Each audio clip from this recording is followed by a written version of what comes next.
Utah, give me 2. Welcome in, everybody. Michael Govier Benjamin Chase. We're here for the Palazzo Podcast. Prospects Power Half Hour. It's December 15th, 2022.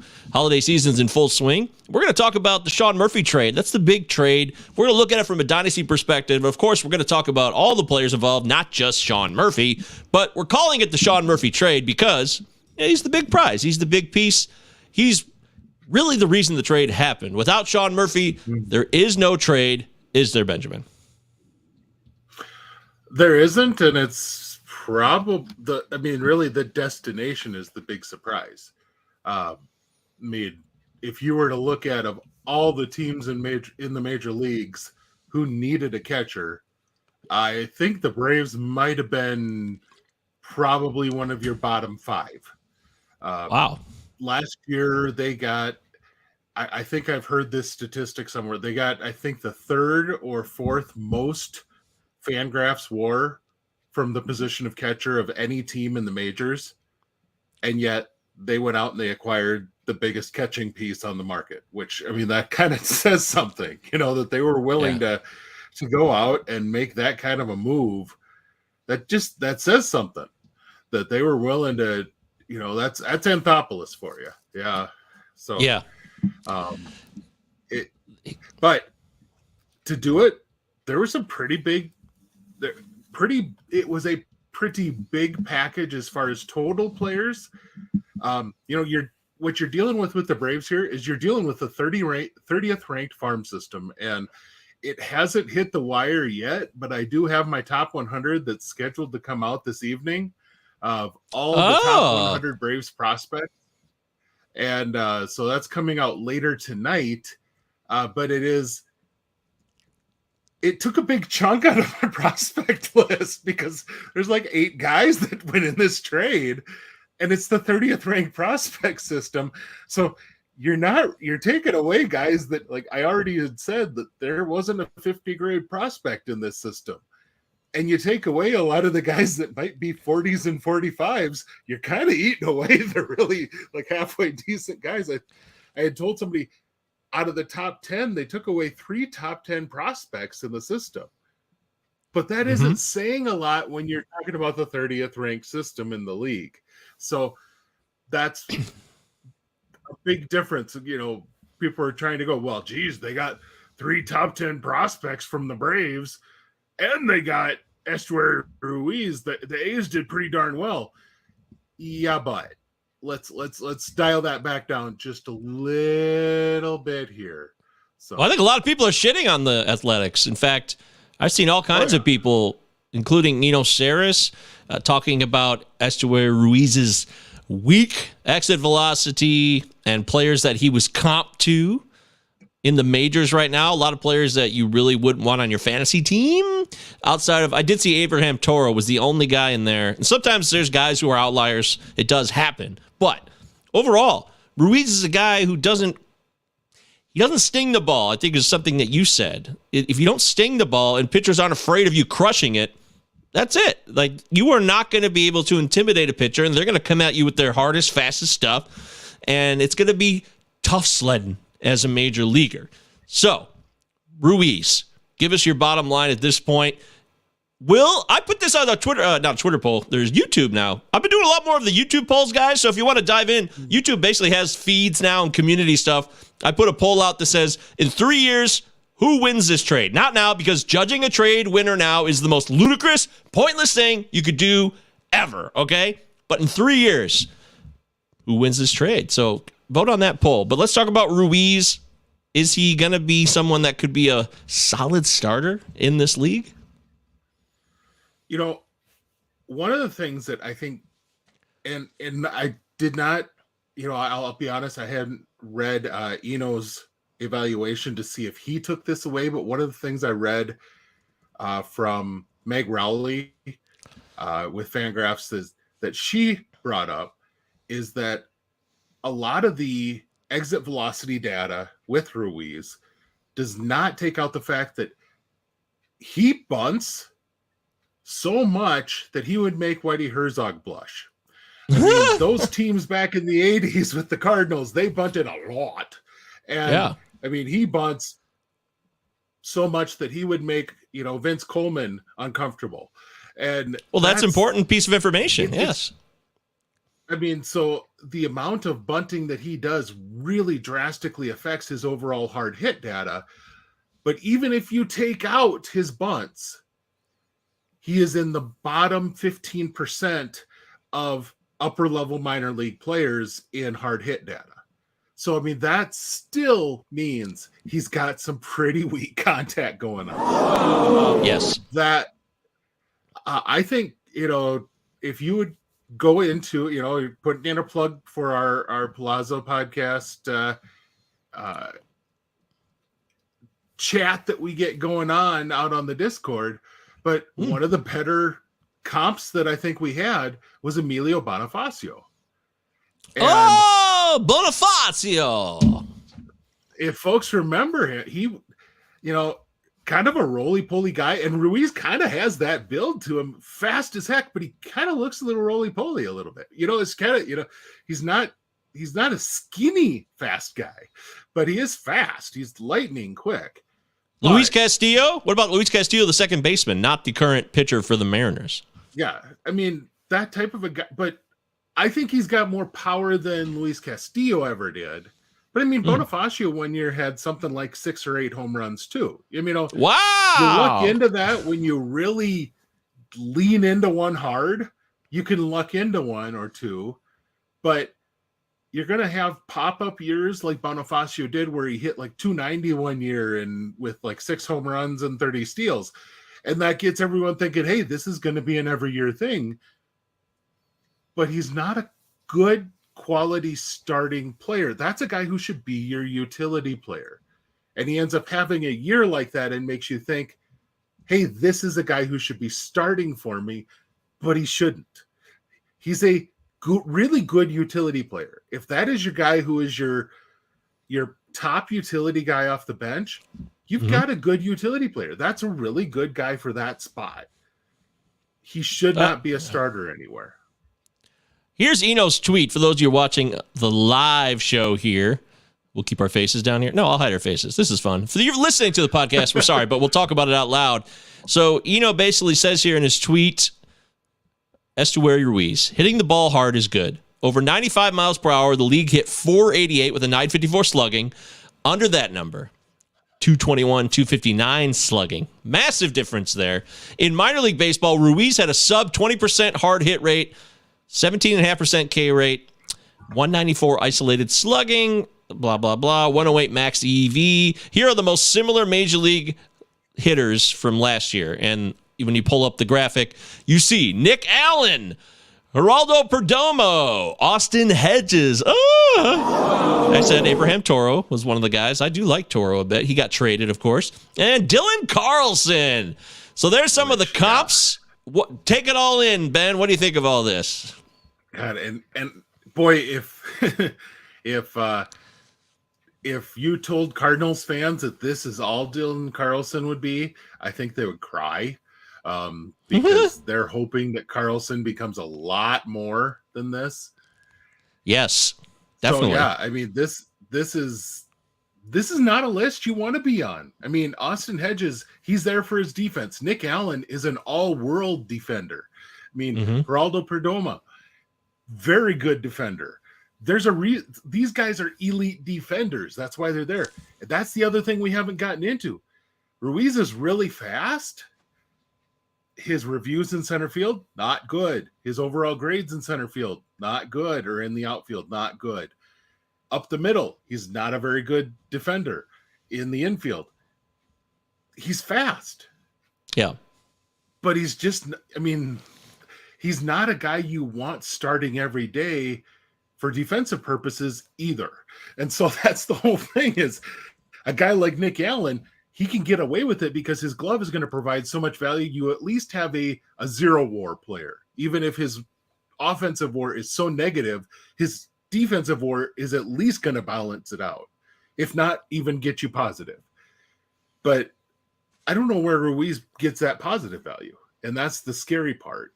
And if you're running him out there every day, if he's a every so often player, he can, give you some speed. He can luck into those hits every so often, but he gets really exposed if he's out there every single day. And by the way, what about, we're live here on the Palazzo Podcast, 2 L's, 2 Z's. Utah. Benjamin Chase. Give me Follow him two. on Twitter at Big Gentle Ben. Make sure you follow Ben. He's got his top 100 Braves prospect list about to come out. Big Gentle Ben on Twitter. Yes, Twitter didn't go out of business. It still exists. Everybody who freaked out about it, that's old news now. We all move forward, and we're continuing forth because baseball season is hotter than hell right now. And we want to talk. I mean, if you're not on Twitter and all this hot stove action's happening, you're missing out because that's where the news happens. It still does. I don't care what you think about Elon Musk. I don't care either. All I care about is using Twitter because I've made a lot of great connections with friends. I've met Ben through, essentially through Twitter because I met Phil through Twitter. So Twitter still has positives. Don't let anybody tell you otherwise. Follow me on Twitter at MJ Govier. Palazzo Podcast, 2 L's, 2 Z's. Utah. But Ben. Give me two. Christian Pache. What about him? Where does he fit into this? Ruiz comes in. Is Ruiz that much of a threat to Pache? I don't think so, because what he brings is defense in the outfield. I mean, let's put it this way.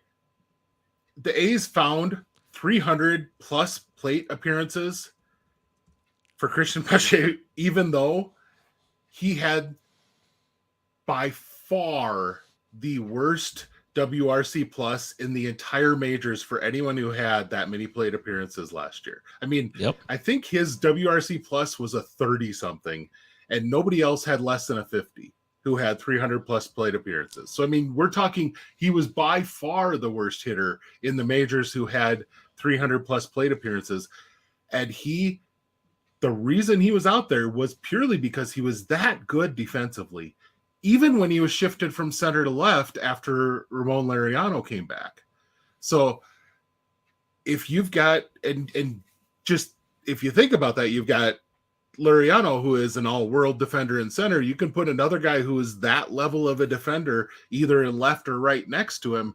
You're kind of giving yourself some pretty darn nice options for your pitchers, at least. Even if you're not helping them at the plate, you're at least covering some ground in the outfield for them, and maybe you squeak by, you win 1-0 a lot. But that's maybe the only way the A's win right now is by winning a few games 1-0. I don't know. Yeah, right. Who the hell thinks the A's are going to win anything? Nobody. But to win it all, yes, you're probably right about that. I know. Sorry, A's fans. The season's over before it started. Sorry. But Cal Stevenson's a guy I like, and he is an on-base machine. Mildly interesting player. He's also an outfielder. I like him, and he showed a little bit of promise, and they got to see more of him as well. And then, of course, we talked about this on last week's show with the Rule 5 draft. The A's drafted Ryan Noda, a guy you mentioned. Now, Noda more of a first baseman or an outfielder? I think what you're going to see is he and Seth Brown are going to be the probably the first base DH combo. Okay. There. Probably is going to be, because really the way that they had it penciled in before Murphy was traded is that Shea Langoliers was their DH, which I'm sorry, Shea Langoliers is probably, he will be their starting catcher. I would probably pencil him in as a top half defensive catcher right now. And that's with almost no major league experience. You give him a year's worth of a major league experience, he very well could be one of the top 5 defensive catchers. He's elite defensively behind the plate in raw tools. He just needs the experience of doing it. And he showed flashes of offense last year. Yeah, he showed flashes of offense. I'm not saying he's a stud. But. Yeah, he's got offensive ability, but I mean, defensively, he is a stud, and that's who they were going to have DHing. I mean, that tells you something about that team. It's just. Well, they still got Ramon Laureano on this team too, so he'll probably get traded eventually. But he's still there. And so is. There's a bunch of parts here, that make this interesting. Yeah. Any final words here, though? I like, Kemp. Tony Kemp. Tony Kemp is a fantasy asset at times. I'm not going to deny that, even in 15-team leagues. But to close out the A's portion here, anything else about the A's? Because I want to move into the other parts of this trade as well. The Sean Murphy trade is what we're talking about. Yeah, what I think is interesting here is while he may not directly step into a rotation spot, it is going to be, I won't say almost certain that he has a spot, but he should be very likely Kyle Muller is almost certainly going to be on that pitching staff. And Yes. to me, it would make a ton of sense that he is in their rotation and finally getting a shot. I will tell you, the write-up that I had for Kyle Muller is that he keeps getting brought up to the majors, getting one start, sending back down. He's never really gotten the chance to get 3-4 starts to really get himself acclimated to the majors and see who he is. And That's fair. Truly, that's what a guy needs, to kind of see it, see what it is, do it, and just kind of get your chance to go out. And if you get your brains beat in once, go out and do it again and try to do better the next time. And he's never gotten that second chance. He's also tall, though. Really... You don't like tall guys. Well, and this is true. But, But he does deserve the chance. You're right. He has not been able to consistently go out there. Both these things are true. Yes, he's tall, but he also has not been given a chance to have 20 starts in a season in the major leagues. So those are both accurate. Tarnok and Salinas are the other two pitchers that came from the Braves. I think they're both probably destined for the bullpen, but I think they both, once they transition to the bullpen, they both could be really exciting bullpen arms, because they both have very live fastballs with they both have a wicked slider. So move those two into the bullpen, and you're talking about guys. Salinas was, I think, second in all of the minor leagues in strikeouts this year, or maybe third. So you're talking about guys who have some really good strikeout stuff if you move them into the bullpen. So there's assets here. It's just not what you expect to get for a guy like Murphy. That's to close out the A's end of that. So yeah, I guess you're right. That's what everybody in baseball's been saying. Everybody on Twitter, all around the industry, people are saying, I can't believe this is the final deal after all the talk and all the big moves and the big money spent recently, and the opportunity, it seems, to be as ripe as ever for players to maximize returns from other teams, whether it's financially or with assets, which, whether you agree with it or not, Oakland got a lot of assets in return. It's just a matter of what they will be. And that's why I phrased the question on our YouTube about who wins this trade in 3 years. You can't predict it now, but you can take your best guess. And if you believe that Ruiz is a difference maker and that Muller turns into a solid, even a 3, if he gets to a 4 or a 3 in a rotation as a solid guy you could rely on who maybe can have an ERA under 4, that's a nice return. That's not bad. That's not bad at all. And then if you get those reliever guys to mix in and be, I'm not saying closers, but guys you can rely on as setup guys or spot starters who hang around on the Athletics for 3 to 4 years, I'd say that's okay. It still doesn't blow my socks off, and the X factor to me will still be Ruiz. It will be. And that's really what it comes down to, because on the Brewers side of things here, Ben, that's it. Brewers gave up Ruiz. All they gave up. That's the only thing they got. And they got Contreras. So, I mean, they got a catcher who, I mean, they got an all-star catcher. I mean, offensively. and bat-wise, this is a guy who hit, 20 home runs with, a low amount of at-bats, but he is developing defensively. He's only 25, right? He's only 25. Yeah. And he's got the arm. He's not there yet. I think he very well could get there defensively, but you pair him with Victor Caratini, who is there defensively, and is a guy who, I covered Victor Caratini from the time he came into the minors because he was a Braves prospect.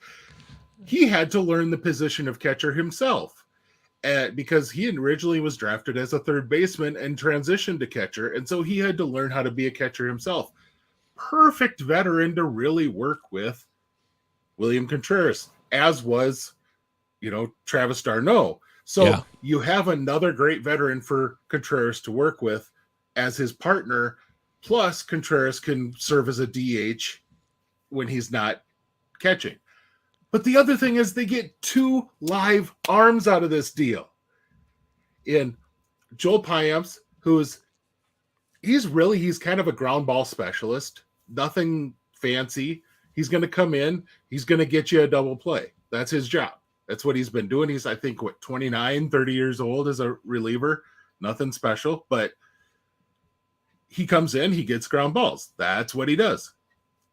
But Justin Yeager, I really like what Yeager does. Yeager in the Brave system, I've been kind of pumping him a little bit. He's an upper 90s guy who knows how to shape his fastball quite a bit. And, I think there's some legit interesting stuff that he could be going forward. What I will say is, if he develops in the Brave system, he could be a good reliever. I think he went to the type of system where Justin Yeager's arm is going to turn into one of those relievers that we look at in 3 years and go, holy crap, this guy is one of the best relievers in the freaking game, because he knows how to manipulate his fastball and he's willing to take lessons and listen to how else can I manipulate the other pitches I have. He's going to the perfect system for this. Yeah. Or for him. And I could just see him ending up being extremely valuable for the Brewers. And we're all going to look back at this and go, they gave up Estuary Ruiz and got that. That's to me going to be what just blows everyone away, is what they got in exchange for giving up that one piece. Well, Yeager's got your classic high strikeout, high walk, commands all over the place right now. Yeah. So he's got to harness that. And, if I could think of anywhere I'd want to be as a pitcher to harness my abilities, I think the Brewers would be in the top 5. I really do, of all of Major League Baseball. Would you agree with that? Yeah, they're definitely on that list. They're on the short list for sure. I mean, okay. Brewers, Rays, Dodgers. I mean, those are definitely 3 of the big ones right there. But yeah, for his type of stuff, that's definitely a great organization for it. So. Okay. Here we go. We got a question from Jasper. Do it, MJ. I see you grinning about it. Wait, I'm not driving in a blizzard. First off, by the way, we have commentary here on the live stream for those of you that are listening to the Palazzo podcast about Jamie driving in a blizzard. He just got home from driving in a blizzard, which Ben is also experiencing, right, Ben? Yeah. I got home from it. I was dumb enough to drive through it in town, and you survived though. Here you are. I got stuck in my driveway, but I got through that, and now my vehicle's in the garage. So. You are still here. Ben is never going to go away. Follow Ben on Twitter, Big Gentle Ben. Make sure you check out, when it goes live, his top 100 Braves prospect list. I mean, that's 100 Braves prospects, although it will no longer feature Justin Henry Malloy. But that's okay. I can't wait to see what you do if you're going to do a Tigers top 100 prospects list. Do you think you could even come up with 100 Tigers prospects? I don't think so. I don't think so. They actually would probably have a lot more fun prospects to write about, because they actually have some that might be 50 or better type prospects. But go Tigers! But depth-wise, yeah. But see, that's just the thing, is the Braves are kind of in that boat where I mentioned in the write-up that I did for the IBWAA earlier this week that the Braves are back where they were after the 2014 season, where their system is everyone that I'm writing about was drafted in the last 2 years or was signed internationally in the last 2 or 3 years. It's really, really raw. And if it weren't for the punishment that the Braves got in 2017 in the international market, the system would be in a lot better shape. But I don't know. Would they might have traded some of those guys too? That's just the thing is, they would have more fodder to trade, but at the same time, geez, like it's kind of scary to think about, like what more would they have to trade away right now? But they have signed some really good players over the last few years. Now you have to see how they develop them. And so, well, fortunately, there's a new regime at least to develop them. I feel very hopeful about Scott Harris. Alex Anthopoulos has been very busy. He traded Justin Henry Malloy. He made this big Sean Murphy deal, and he's got to compete. The Braves straight up lost to the Phillies, who went to the World Series last year. So that did happen, folks. We're still in that, it's still fresh, but that did happen. In fact, I saw the bat flip today on Twitter that Rhys Hoskins did when he crushed Spencer Strider's fastball offering. Bat flip of the year by Rhys Hoskins. And that's going to create a lot of competition between the Braves, the Phillies, and the Mets, who will, of course, will dump money wherever they want to, however they want to.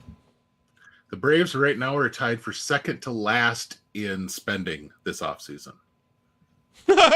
Yeah, because the Mets have blown them out of the water, and these other teams are spending. They have spent $1 million this year. There are two teams that have not spent a single dollar in free agency. The Braves have spent $1 million in free agency. And if Jesse Chavez makes the major league team, that turns into $2 million. Hey! But that also, the Tigers just signed Mr. Lorenzen, so that they finally jumped into the free agent frenzy. Woohoo!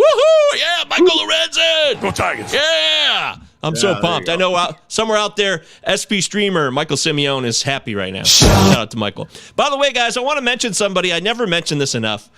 Please follow Rogelio Castillo at Rajcast on Twitter. He runs the Woodward Tigers, and he just got into the Baseball Writers Association a few months ago. He actually is in, not just, we're in the internet Baseball Writers Association, but he's in the actual one where he could eventually vote on the Hall of Fame. I'm really proud of Rogelio. He's a local Detroit guy. He covers minor leagues, so he knows about what's going on with the minor league system with the Tigers. So check out Rogelio and follow Woodward Tigers. There's a Discord and everything. I'll try to share that with you guys later on. I just wanted to give him a shout out. We got a couple minutes left, Ben. We're going to do a show next week, correct? And what are we going to do next week? And we're going to start our off-season prospect reviews. And I have a buddy of mine that I've kind of known for a while, Eric, who's pretty knowledgeable on the Orioles system. And just signed Adam Frazier today. Big signing. Yeah, there you go. See, they're spending big-time money, too. So between Kyle Gibson and Adam Frazier, I don't know what they're going to do. Wow! They're going to have a whole lot of white guys. Anyway, anyway. Hey. Now, I decided to go down the list and just go alphabetically, start in the AL East, and we'll go, the Braves and the Orioles, or the two Eastern divisions. So we'll go the Braves and the Orioles, and between the two of us, we'll be able to cover those two systems pretty well. Kind of a similar format to what we did last year on here, where we'll talk about the top few guys in each system and then talk about a few guys to know that are coming up, that are good to know, and which will be very interesting because I think quite literally you might have the number 1 system in the majors in the Orioles and the number 30 system in the Braves back in that. Right. If the Orioles aren't number 1, they're number 2 or 3. So, I mean, one of the 2 or 3 best systems in the majors and the absolute worst system. So it'll be a very interesting contrast in particular podcast. So we'll have fun with that. So. Okay. What's his, we got to push his name. What's his name? Eric? We have a full name? Eric. I do. Eric, my buddy. It's Eric Birdland is on Twitter, but I'd have to look at it. Okay. All right. I've sent him mail before, so I know his last name, but I don't off the top of my head right now. That's okay. We'll promote it during the week. We'll promote it over. It's okay, Eric. We'll promote it over the next 7 days. We really want to step it up here. Eric will be a preview, and then we'll take the following week off because it's a Christmas break. Recharge our batteries. Give you a little taste there a week before, and then we'll go full bore in the new year. We're gonna have a lot for you. I'm going to raise the stakes. There's a lot of things I want to do to step things up, and we only want to try to bring you the most honest coverage possible. Ben's always about keeping it real when it comes to prospect and minor leaguers and dynasty talk. We're not here to inflate players who are already inflated by the prospect industrial complex. It already exists. We're here to offer something in contrast to that, right? We don't want to just give you Gunnar Henderson. Everyone knows about Gunnar Henderson. He probably could be the AL Rookie of the Year this year. I don't think he qualified, right? Did he qualify for at-bats last year? Is he still under 130? He's still under 130, and so okay, so he's in play. The top 2 in the Orioles system is pretty. Everyone agrees. It's number 3 that's a question, and they probably have 3 guys that a lot of people would say are their number 3 guy. But those number 3 guy, I think they're going to have 3 guys that are probably top 20. Wow. There are 5 guys that are probably top 20 to 25, which is kind of ridiculous to think about how good that system is. So it's a matter of who do you like is their 3rd best. So it'll be a fun conversation next week because Eric's got a pretty easy system to cover right now, but it's not been that way for the entire time I've known him because he's had some rough systems to cover over the years. So, well, good. He deserves it then. He's due. Yeah. I'm happy for him. Yeah. Orioles are a lot of fun. And only good things happening with the Orioles going forward. Very exciting time to be an Orioles fan.